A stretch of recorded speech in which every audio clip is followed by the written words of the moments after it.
Comment pourrais-je me détacher de ce que je n'ai pas encore vécu? Eh bien, bienvenue. Merci. Bienvenue chez toi, frère, sœur de lumière. Merci. On se souhaite la bienvenue parce que le satsang, c'est vraiment un moment privilégié comme ça pour revenir à la maison. Home, sweet home. C'est doux de revenir à la maison. Après un long voyage, après plein d'épreuves, après l'impression d'avoir été mêlé à manger à je ne sais quelle sauce, tout d'un coup, il nous est loisible de réaliser que, quels que soient les voyages qu'on ait semblé faire, quelles que soient les expériences qu'on a faites, de pic même, pic d'extase ou pic d'horreur, quelles que soient nos pensées dans l'instant, quelles que soient nos perceptions dans l'instant, les sons, les odeurs, les goûts, les couleurs, quelles que soient les sensations, les sentiments, les émotions présentes, toujours fluctuantes, changeantes, transitoires, tous ces phénomènes. Quelles que soient les perceptions, l'expérience, quelque chose en nous ne change pas. Quelque chose est là, et qui n'est pas à proprement parler une chose.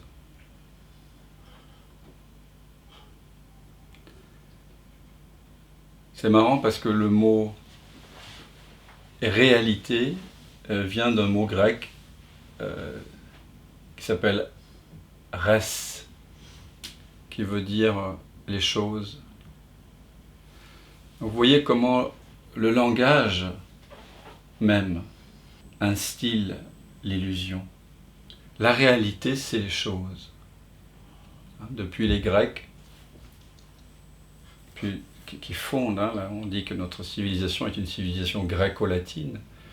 Notre langue, la langue française, allemande, danoise, anglaise, viennent essentiellement du latin. Et donc la réalité, c'est une chose, c'est ce qui est perceptible. Donc cette déconnexion du réel, cette irruption d'une fausse réalité qui nous coupe de nous-mêmes, des autres et du monde, date d'il y a longtemps. Donc quelle que soit notre expérience, quelle que soit l'apparente réalité de ce qu'on nomme la réalité des choses, il y a une réalité plus profonde qui, elle, ne change pas. Pour que quelque chose apparaisse, quelque chose qui est changeant, qui module, qui est perceptible, qui est concevable, apparaisse, il faut que cela apparaisse sur un support qui est toujours là.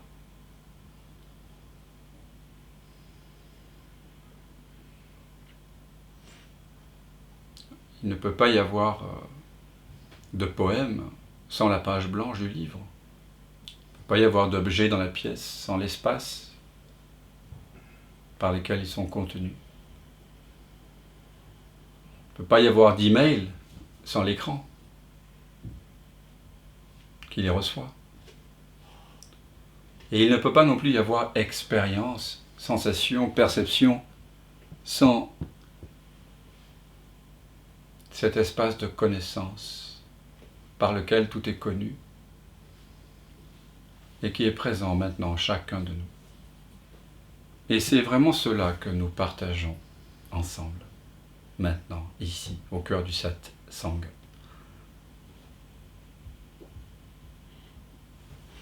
C'est l'évidence qu'il y a quelque chose en chacun de nous qui ne change pas, qui a toujours été là.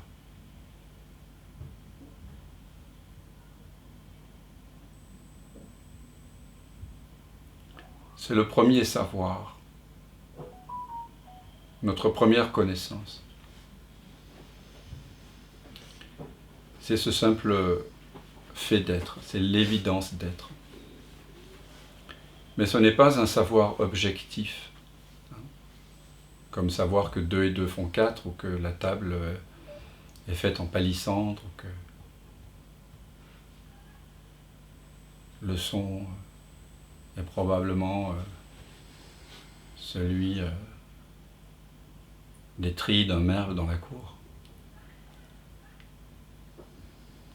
Ce premier savoir-là, auquel je fais référence et que nous partageons ici, c'est cette évidence d'être. Et ce n'est pas un savoir qu'un humain peut avoir.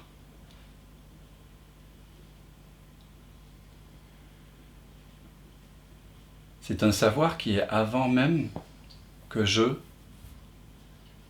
avec une majuscule, que je sache, ou que je crois être un humain, que je m'identifie à un humain.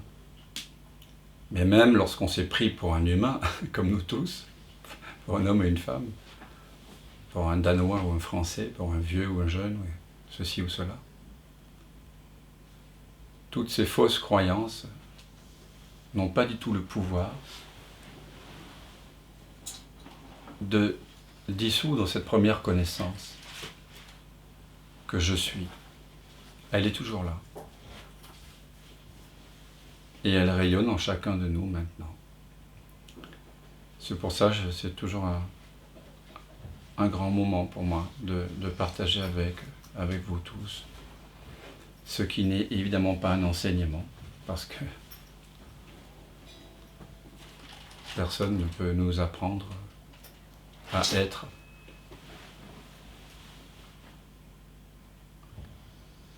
Être est la chose la plus évidente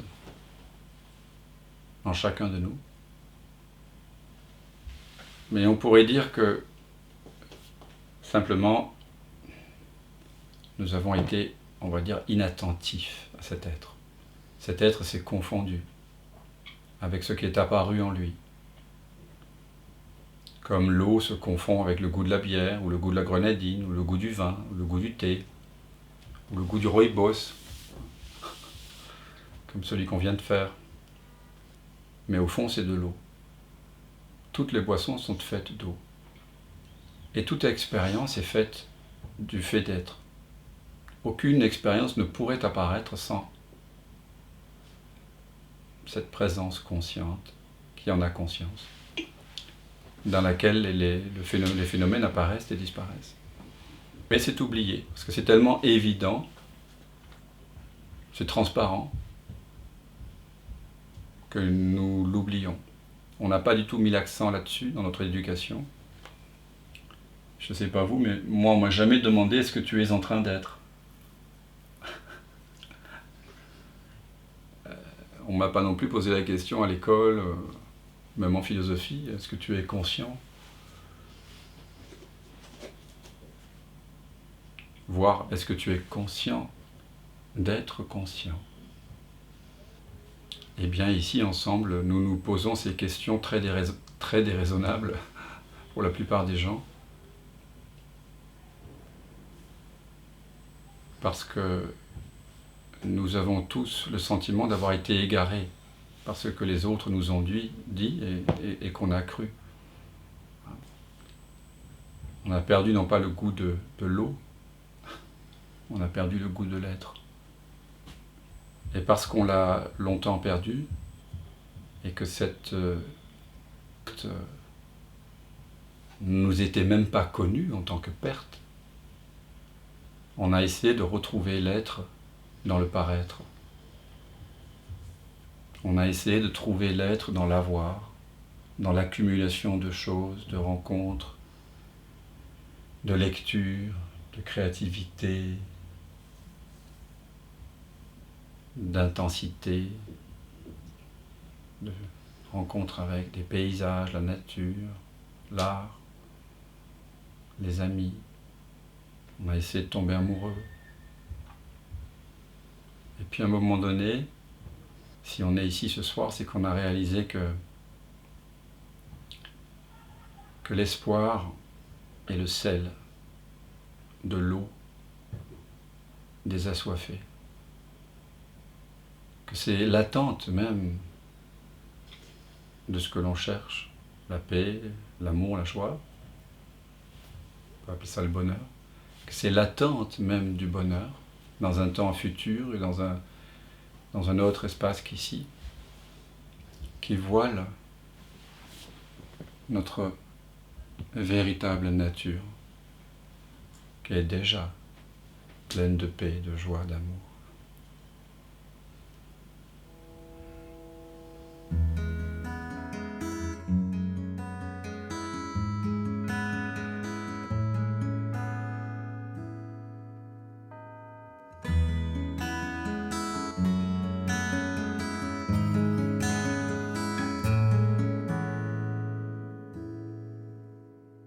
Présence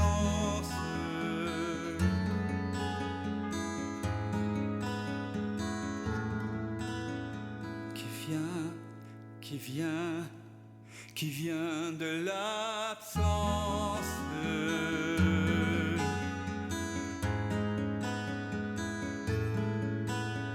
qui se rêve présent, s'il donne naissance à ce grand rêve qu'est l'univers et que l'on nomme la vie. Mais la vie, c'est quoi? C'est quoi? La vie n'est que danse et évidence de l'unique présence.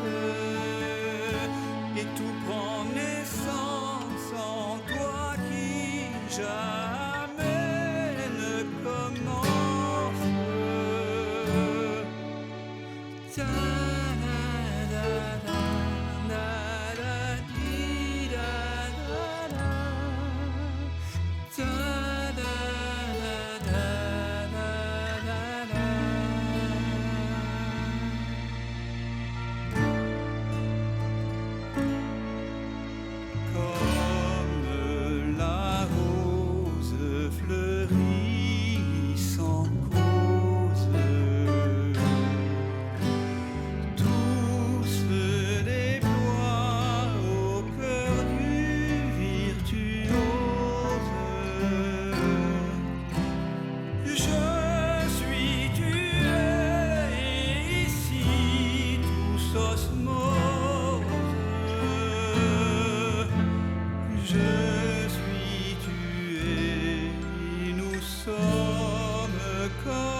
C'est vraiment maintenant que ça commence.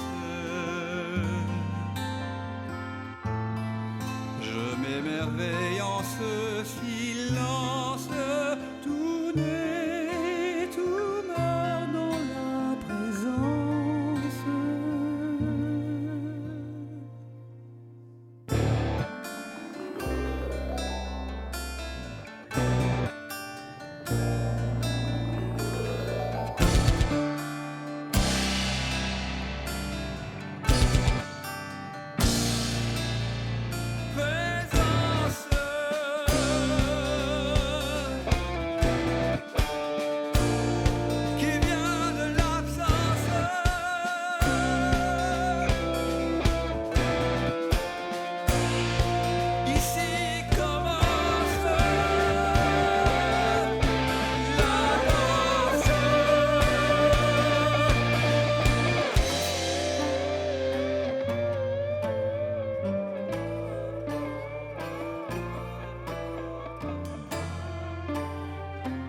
J'ai tant cogné à ta porte pour te connaître, vérité.